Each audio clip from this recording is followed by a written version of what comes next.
তৃতীয় বিশ্বযুদ্ধ, পারমাণবিক হামলা, পৃথিবী কি ধ্বংসের দ্বার প্রান্তে? আজ মধ্যপ্রাচ্যের পরিস্থিতি দেখে আমরা চরম আতঙ্কে ভুগছি। কিন্তু আপনি কি জানেন, আজ থেকে 1400 বছর আগে কোনো স্যাটেলাইট বা ইন্টারনেট ছাড়াই আমাদের প্রিয় নবী সাল্লাল্লাহু আলাইহি ওয়াসাল্লাম ঠিক এই সময়টা এবং এই জায়গাগুলোর এক ভয়ঙ্কর নিখুঁত বর্ণনা দিয়ে গেছেন। তিনি এমন এক মহাযুদ্ধের কথা বলেছেন যার ভয়াবহতা এত বেশি হবে যে একটা পাখি লাশের ওপর দিয়ে উড়তে উড়তে ক্লান্ত হয়ে নিচে পড়ে যাবে, কিন্তু লাশের শেষ দেখতে পাবে না। আজ মধ্যপ্রাচ্যে যা ঘটছে তা কোনো সাধারণ যুদ্ধ নয়, এটা হলো মানব ইতিহাসের সবচেয়ে বড় ধ্বংসলীলার পদধ্বনি। কি হতে যাচ্ছে সামনের দিনগুলোতে? দাজ্জালের আগমন কি খুব কাছাকাছি? আর কবেই বা নামবেন হযরত ঈসা আলাইহিস সালাম? বুকের ধুকপুকানি বাড়িয়ে দেওয়া 1400 বছর আগের সেই ভবিষ্যৎবাণীগুলো আজ কিভাবে অক্ষরে অক্ষরে সত্য হচ্ছে, চলুন সেটাই আজ আপনাদের জানাবো। কথা দিচ্ছি, ভিডিওর শেষ পর্যন্ত পৌঁছালে আপনার দুনিয়া দেখার দৃষ্টিভঙ্গি পুরোপুরি বদলে যাবে। পৃথিবীর মানচিত্রের দিকে তাকালে আপনি দেখতে পাবেন সিরিয়া, ফিলিস্তিন, লেবানন এবং জর্ডান, এই পুরো এলাকাটাকে ইসলামী ইতিহাসে বলা হয় মুলকে শাম বা শাম দেশ। আর এর একটু পাশেই রয়েছে ইরাক এবং ইরান, যাকে আগে পারস্য বলা হতো। আমাদের প্রিয় নবী হযরত মুহাম্মদ সাল্লাল্লাহু আলাইহি ওয়াসাল্লাম তার জীবদ্দশায় অত্যন্ত গুরুত্বের সাথে বলে গেছেন, কিয়ামতের আগে পৃথিবীর সবচেয়ে বড় বড় ফিতনা, সবচেয়ে রক্তক্ষয়ী যুদ্ধ এবং সবচেয়ে বড় ধ্বংসলীলা এই মধ্যপ্রাচ্যের মাটিতেই ঘটবে।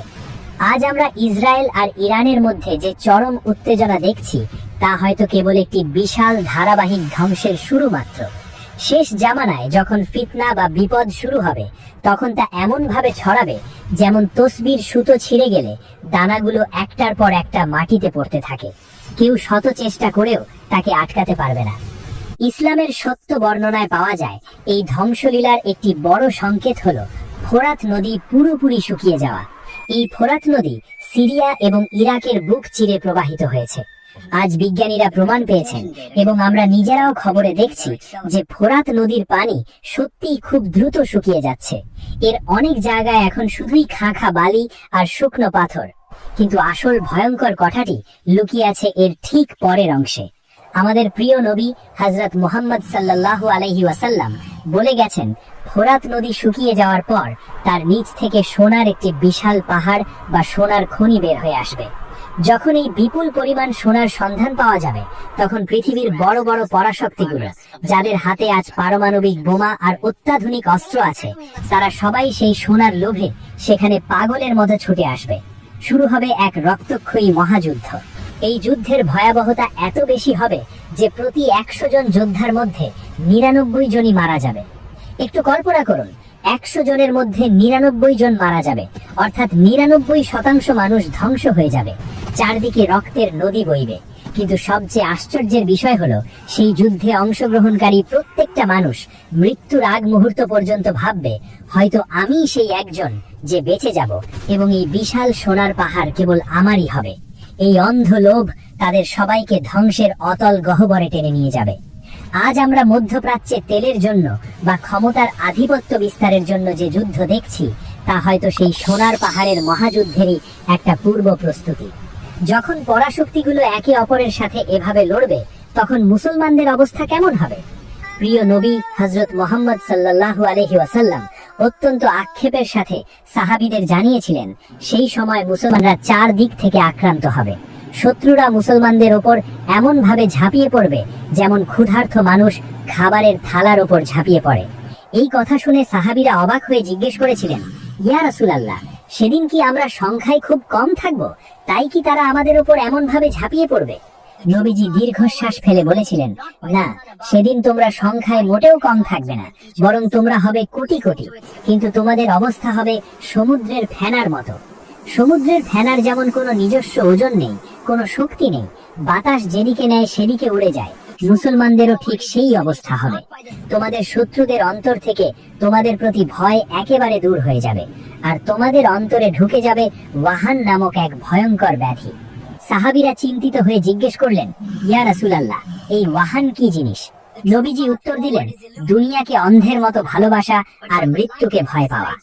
আজকের বিশ্বের দিকে একটু তাকিয়ে দেখুন, মুসলমানদের সংখ্যা আজ 200 কোটির ওপরে, কিন্তু ফিলিস্তিনে, গাজায়, লেবাননে যখন নিরীহ শিশুদের মারা হচ্ছে, মা বোনদের আর্তনাদ আকাশে বাতাসে ভাসছে, তখন পুরো মুসলিম বিশ্ব যেন সমুদ্রের ফেনার মতোই নীরব এবং অসহায়।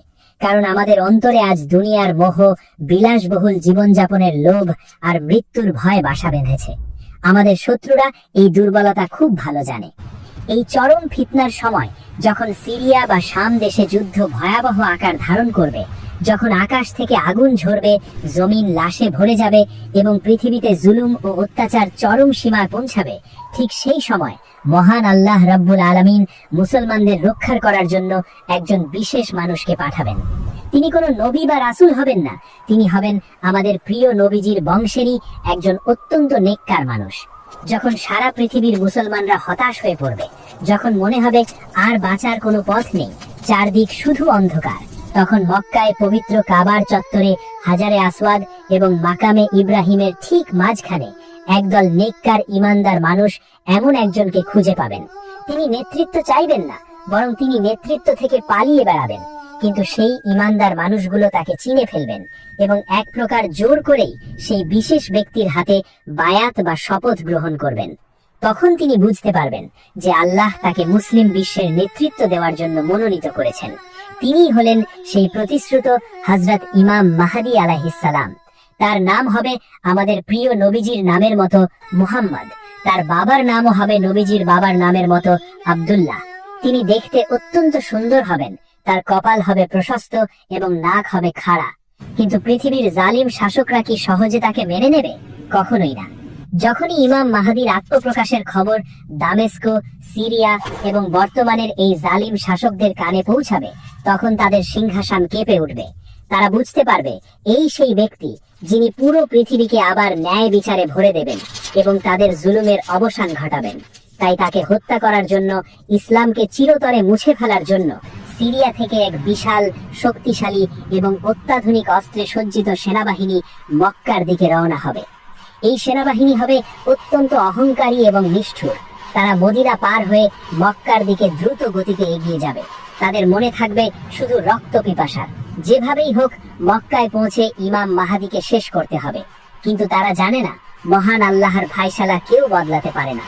যখন সেই বিশাল সেনাবাহিনী মক্কা এবং মদিনার মাঝখানে বাইদা নামক একটি খোলা এবং সমতল প্রান্তরে এসে পৌঁছাবে, তখন তাদের উপর আকাশ থেকে কোনো বোমাও পড়বে না, মিসাইলও আসবে না। আল্লাহ রাব্বুল আলামিন শুধু মাটিকে হুকুম দেবেন। চোখের পলকে সেই বাইদা প্রান্তরের মাটি বিকট শব্দে ফেটে দুভাগ হয়ে যাবে। একটা বিশাল গহ্বর তৈরি হবে। আর সেই অহংকারী সেনাবাহিনীর প্রথম থেকে শেষ পর্যন্ত, সেনাপতি থেকে শুরু করে সাধারণ সৈন্য, তাদের ঘোড়া, তাদের অত্যাধুনিক অস্ত্র, তাদের অহংকার, সবকিছু জ্যান্ত অবস্থায় মাটির নিচে তলিয়ে যাবে। মাটি তাদের সবাইকে গিলে ফেলবে। বিশাল সেই বাহিনীর মাত্র 2-3 জন মানুষ কোনো রকমে বেঁচে থাকবে। তারা চরম আতঙ্কে দৌড়ে গিয়ে সারা দুনিয়ায় এই ভয়ঙ্কর খবরটি ছড়িয়ে দেবে যে আল্লাহর আযাব নেমে এসেছে। ইমাম মাহদীকে হত্যা করতে যাওয়া বাহিনী জ্যান্ত অবস্থায় মাটির নিচে ধ্বংস হয়ে গেছে।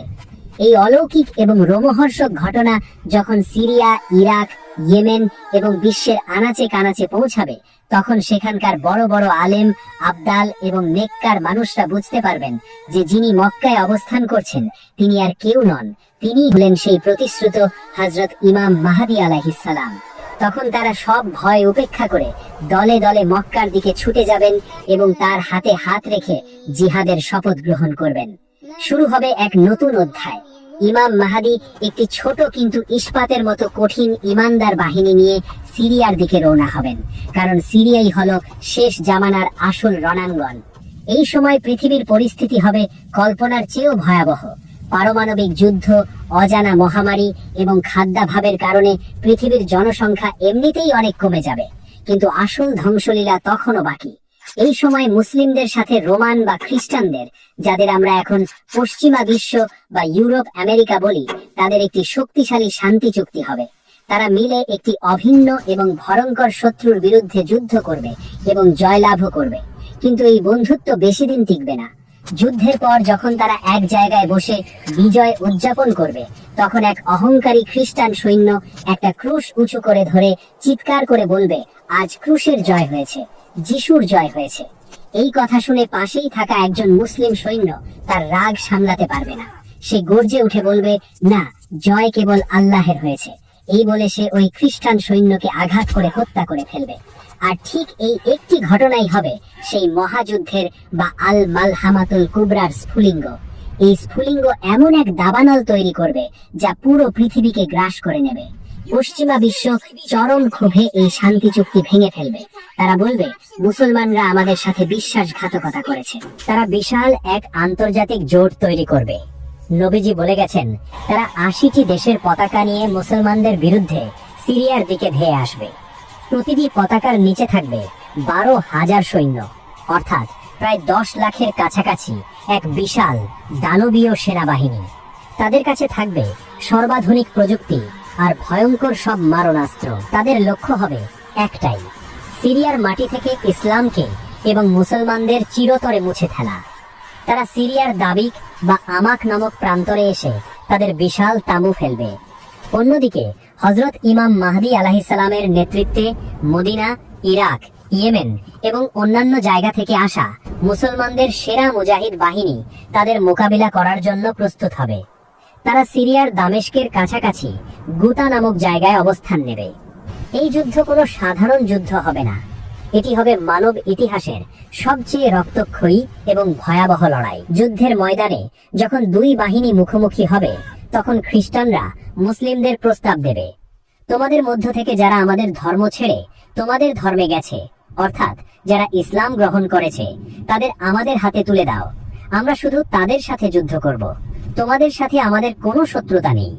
কিন্তু মুসলিমরা এক বাক্যে বীরের মতো উত্তর দেবে, আল্লাহর কসম, আমরা আমাদের ভাইদের তোমাদের হাতে তুলে দেব না। আমরা তাদের রক্ষার জন্য নিজেদের শেষ রক্তবিন্দু দিয়ে লড়াই করব। শুরু হবে সেই ভয়ঙ্কর মহাযুদ্ধ। সিরিয়ার সেই দাবিক বা আমাক প্রান্তর মুহূর্তের মধ্যে পরিণত হবে এক মৃত্যুপুরীতে। চারদিকে শুধু লাশের পাহাড়, বাতাস ভারী হয়ে উঠবে রক্তের গন্ধে। তলোয়ার, বর্ষা আর আধুনিক অস্ত্রের ঝনঝনানিতে আকাশ বাতাস কেঁপে উঠবে। টানা ৩ দিন ধরে চলবে এই নারকীয় লড়াই। নবীজি বলেছেন, এই যুদ্ধে মুসলিম বাহিনীর ৩ ভাগের ১ ভাগ সৈন্য শহীদ হয়ে যাবে, যারা আল্লাহর কাছে শ্রেষ্ঠ শহীদের মর্যাদা পাবে।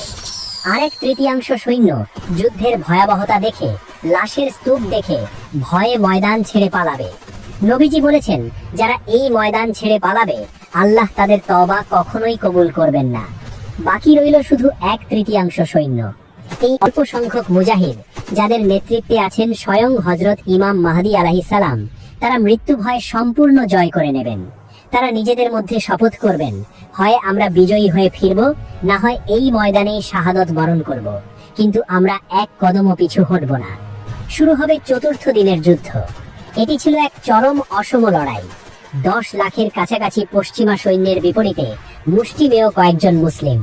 কিন্তু যাদের সাথে স্বয়ং আল্লাহ থাকেন, তাদের সংখ্যা দিয়ে বিচার করা যায় না। মুমিনদের এই অবিচল ঈমান আর ত্যাগের কারণে আল্লাহ রাব্বুল আলামিন আসমান থেকে তার গায়েবী সাহায্য পাঠাবেন। সেই দিন মুসলিম বাহিনী এমন এক প্রচন্ড এবং মরণপণ আক্রমণ চালাবে, যা শত্রু বাহিনী স্বপ্নেও কল্পনা করতে পারেনি। মুসলিমদের আল্লাহু আকবার ধ্বনিতে শত্রুদের বিশাল ব্যূহ তাসের ঘরের মতো ভেঙে পড়বে। শত্রুদের মধ্যে হাহাকার পড়ে যাবে। তারা ছত্রভঙ্গ হয়ে পালাতে শুরু করবে। এক পর্যায়ে আল্লাহ মুসলিমদের চূড়ান্ত বিজয় দান করবেন। পরাশক্তিদের দম্ভ চিরদিনের জন্য চূর্ণ বিচূর্ণ হয়ে যাবে। বিজয়ের পর মুসলিম সৈন্যরা যখন ক্লান্ত শরীরে তাদের অস্ত্রগুলো জয়তুন গাছের ডালে ঝুলিয়ে রাখবে, যখন তারা স্বস্তির নিঃশ্বাস ফেলে যুদ্ধলব্ধ সম্পদ ভাগ বাটোয়ারা করতে বসবে, তাদের মনে তখন এক বিশাল শান্তি। এত বড় একটা ফিতনা দূর হলো, ইসলাম বিজয়ী হলো।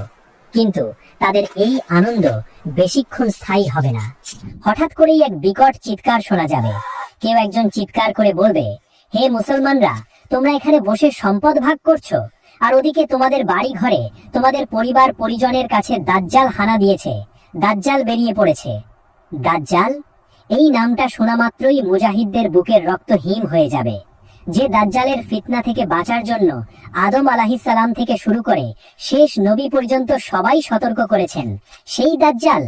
তারা তাদের সব সম্পদ সেখানেই ফেলে দেবে, নিজেদের পরিবারকে বাঁচানোর জন্য পাগলের মতো ঘোড়া ছুটিয়ে বাড়ির দিকে রওনা হবে। কিন্তু যখন তারা তাদের গন্তব্যে পৌঁছাবে, তখন তারা দেখবে এটা ছিল একটা মিথ্যা খবর। দাজ্জাল তখনও বের হয়নি। শয়তান তাদের ধোঁকা দেওয়ার জন্য এবং তাদের মনে আতঙ্ক সৃষ্টি করার জন্য ওই চিৎকার করেছিল। তবে এই স্বস্তিও হবে খুবই ক্ষণস্থায়ী, কারণ তারা যখন নিশ্চিত হবে যে দাজ্জাল বের হয়নি, ঠিক তার কিছুদিন পরই সত্যিকারের দাজ্জাল তার ভয়ঙ্কর রূপ নিয়ে আত্মপ্রকাশ করবে। সে সিরিয়া এবং ইরাকের মাঝখানের কোনো এক জায়গা থেকে বের হয়ে আসবে। দাজ্জালের আত্মপ্রকাশের সাথে সাথে পৃথিবীতে এক ভয়াবহ বিপর্যয় নেমে আসবে। দাজ্জালের এক চোখ কানা থাকবে, চোখটি আঙুরের মতো ফোলা থাকবে। তার কপালে স্পষ্ট অক্ষরে লেখা থাকবে কাফের, যা অক্ষর জ্ঞান না থাকলেও পৃথিবীর প্রতিটি প্রকৃত মুমিন পড়তে পারবে। কিন্তু যাদের ঈমান নেই তারা অন্ধ হয়ে থাকবে। দাজ্জাল নিজেকে খোদা দাবি করবে। তার এক হাতে থাকবে বিশাল আগুনের নদী বা জাহান্নাম, যা আসলে হবে সুশীতল জান্নাত, আর অন্য হাতে থাকবে জান্নাত, যা আসলে হবে ভয়ঙ্কর জাহান্নাম। সে আকাশকে হুকুম দিলে বৃষ্টি পড়বে, মাটিকে হুকুম দিলে ফসল ফলবে। সে মৃত মানুষকে জ্যান্ত করার জাদুকরী ভেলকি দেখাবে। পৃথিবীর বেশিরভাগ মানুষ, বিশেষ করে যাদের ঈমান দুর্বল, তারা তার জাদুতে মুগ্ধ হয়ে তাকেই খোদা মেনে নেবে এবং তার ধ্বংসের ফাঁদে পা দেবে। দাজ্জাল তার বিশাল বাহিনী নিয়ে তীব্র বেগে পুরো পৃথিবী চষে বেড়াবে। সে পবিত্র মক্কা এবং মদিনায় ঢোকার চেষ্টা করবে, কিন্তু পাহারারত ফেরেশতারা খোলা তলোয়ার হাতে তাকে বাধা দেবে। মদিনার মাটি 3 বার কেঁপে উঠবে এবং মদিনা থেকে সব মুনাফিকরা বের হয়ে দাজ্জালের সাথে যোগ দেবে। এরপর দাজ্জাল ক্ষিপ্ত হয়ে সিরিয়ার দিকে হযরত ইমাম মাহদী আলাইহিস সালামের বাহিনীর দিকে ধেয়ে আসবে। হযরত ইমাম মাহদী আলাইহিস সালাম এবং তার অল্প সংখ্যক মুমিন সঙ্গী তখন দামেস্কের এক মসজিদ, যা বর্তমানে উমাইয়া মসজিদ নামে পরিচিত, সেখানে আশ্রয় নেবেন। দাজ্জালের বিশাল বাহিনী সেই মসজিদ অবরুদ্ধ করে ফেলবে। মুমিনরা চরম সংকটে পড়বেন। তাদের কাছে কোনো খাবার থাকবে না, পানি থাকবে না। তখন মুমিনদের খাবার হবে কেবল আল্লাহর জিকির, তাসবিহ আর তাকবীর। তারা বুঝতে পারবেন যে দাজ্জালের অসীম জাদুকরী ক্ষমতার সাথে সরাসরি লড়াই করার সামর্থ্য তাদের নেই। ঠিক সেই চরম হতাশার মুহূর্তে, যখন মনে হবে আর কোনো আশা নেই, মৃত্যু একেবারে শিয়রে, তখন ফজরের নামাজের সময় হবে। মুয়াজ্জিন আজান দেবেন। হযরত ইমাম মাহদী আলাইহিস সালাম নামাজের ইমামতি করার জন্য সামনে দাঁড়াবেন। আর ঠিক সেই মুহূর্তে আসমানের দরজা খুলে যাবে। মেঘের ভিতর থেকে দুজন ফেরেশতার ডানায় ভর করে হালকা হলুদ রঙের দুটো কাপড় পরে আকাশ থেকে ধীরে ধীরে নেমে আসবেন আল্লাহর মহান নবী হযরত ঈসা ইবনে মারিয়াম আলাইহিস সালাম। তার পবিত্র চুল থেকে টপ টপ করে পানি ঝরবে। মনে হবে যেন তিনি এইমাত্র গোসল করে বের হয়েছেন। তার চেহারা থেকে নূরের আভা ঠিকরে পড়বে। তিনি দামেস্কের সেই সাদা মিনারের উপর অবতরণ করবেন। মসজিদের ভিতরে থাকা মুমিনরা অবাক হয়ে আকাশের দিকে তাকাবে। হযরত ইমাম মাহদী আলাইহিস সালাম বুঝতে পারবেন যে আল্লাহর সাহায্য এসে গেছে। তিনি চরম সম্মানের সাথে পেছনে সরে দাঁড়াবেন এবং হযরত ঈসা আলাইহিস সালামকে নামাজের ইমামতি করার জন্য অনুরোধ করবেন। কিন্তু হযরত ঈসা আলাইহিস সালাম অত্যন্ত বিনয়ের সাথে বলবেন, না, আপনারাই আপনাদের ইমাম। আল্লাহ এই উম্মতকে এই সম্মান দিয়েছেন, আপনিই নামাজ পড়ান। নামাজ শেষ হওয়ার পর হযরত ঈসা আলাইহিস সালাম মুমিনদের নির্দেশ দেবেন, মসজিদের দরজা খুলে দাও। দরজা খোলা হবে। বাইরে দাজ্জাল তার বিশাল বাহিনী নিয়ে দম্ভ ভরে দাঁড়িয়ে আছে। কিন্তু হযরত ঈসা আলাইহিস সালামকে দেখা মাত্রই সেই ভয়ঙ্কর দাজ্জাল, যে নিজেকে খোদা দাবি করত, যার ভয়ে পৃথিবী কাঁপত, সে ভয়ে এমন ভাবে গলতে শুরু করবে যেমন পানিতে লবণ গলে যায়। দাজ্জাল প্রাণ ভয়ে পাগলের মতো পালাতে শুরু করবে। কিন্তু হযরত ঈসা আলাইহিস সালাম তাকে ধাওয়া করবেন। তিনি ফিলিস্তিনের লুদ নামক শহরের গেটের কাছে গিয়ে দাজ্জালকে ধরে তার হাতের বর্ষা দিয়ে দাজ্জালকে চিরতরে শেষ করে দেবেন। তিনি মুমিনদের তার বর্ষায় লেগে থাকা দাজ্জালের রক্ত দেখাবেন। দাজ্জালের বিশাল বাহিনী তখন দিশাহারা হয়ে পালাবে। কিন্তু গাছপালা আর পাথর পর্যন্ত মুসলিমদের বলে দেবে, হে মুসলিম, আমার পেছনে ইহুদি লুকিয়ে আছে, তাকে হত্যা করো। দাজ্জালের মৃত্যুর সাথে সাথেই পৃথিবীর বুক থেকে সর্বকালের সবচেয়ে বড় ফিতনার অবসান ঘটবে। এরপর পৃথিবীতে হযরত ঈসা আলাইহিস সালামের নেতৃত্বে এক শান্তির যুগ আসবে। তিনি পৃথিবীতে একচ্ছত্র ন্যায় বিচার প্রতিষ্ঠা করবেন। পুরো পৃথিবী আবার শান্তিতে ভরে উঠবে। বাঘ আর ছাগল এক ঘাটে পানি খাবে, সাপের বিষ নষ্ট হয়ে যাবে, মানুষের মধ্যে কোনো হিংসা বা বিদ্বেষ থাকবে না, পৃথিবী তার সব লুকানো সম্পদ বের করে দেবে। প্রিয় দর্শক, আজকের এই ভিডিওটি শেষ করার আগে আসুন আমরা একটু গভীরভাবে চিন্তা করি। এই ঘটনাগুলো কোনো রূপকথার গল্প বা সায়েন্স ফিকশন সিনেমা নয়, এগুলো আমাদের অবধারিত ভবিষ্যৎ, যা আমাদের প্রিয় নবীজি নিজের চোখে দেখে আমাদের জানিয়ে গেছেন এবং যা ঘটা শতভাগ নিশ্চিত। আজ আমরা মধ্যপ্রাচ্যের যে সংঘাত দেখছি, যে নদীর পানি শুকিয়ে যাওয়ার খবর শুনছি, দুনিয়ার প্রতি আমাদের যে অন্ধ মোহ তৈরি হয়েছে, তা কি সেই মহাযুদ্ধেরই পদধ্বনি নয়? আমরা কি সেই ভয়ঙ্কর সময়ের খুব কাছাকাছি চলে আসিনি? এই ফিতনার যুগে আমাদের করণীয় কি? আমাদের প্রিয় নবী হযরত মুহাম্মদ সাল্লাল্লাহু আলাইহি ওয়াসাল্লাম আমাদের একটি রক্ষা কবচ শিখিয়েছেন। তিনি বলেছেন, যে ব্যক্তি প্রতি শুক্রবার অত্যন্ত মনোযোগের সাথে সূরা কাহফ তেলাওয়াত করবে, বায়ের প্রথম 10 আয়াত মুখস্থ রাখবে, সে দাজ্জালের ভয়ঙ্কর ফিতনা থেকে নিরাপদ থাকবে। আমাদের উচিত দুনিয়ার মোহে অন্ধ না হয়ে আখিরাতের চিরস্থায়ী জীবনের প্রস্তুতি নেওয়া। কারণ যখন সেই মহাযুদ্ধ শুরু হবে, যখন পৃথিবীর নিয়ম কানুন বদলে যাবে, তখন আমাদের ব্যাংক ব্যালেন্স, আমাদের দামি বাড়ি বা গাড়ি কোনো কাজে আসবে না। সেদিন কাজে আসবে শুধু আমাদের মজবুত ঈমান এবং আমাদের নেক আমল। মহান আল্লাহ রাব্বুল আলামিন আমাদের সবাইকে, আমাদের পরিবারকে দাজ্জালের ফিতনা থেকে হেফাজত করুন এবং শেষ জামানায় হযরত ইমাম মাহদী ও হযরত ঈসা আলাইহিস সালামের সাথী হওয়ার তৌফিক দান করুন। আমিন ইয়া রাব্বুল আলামিন।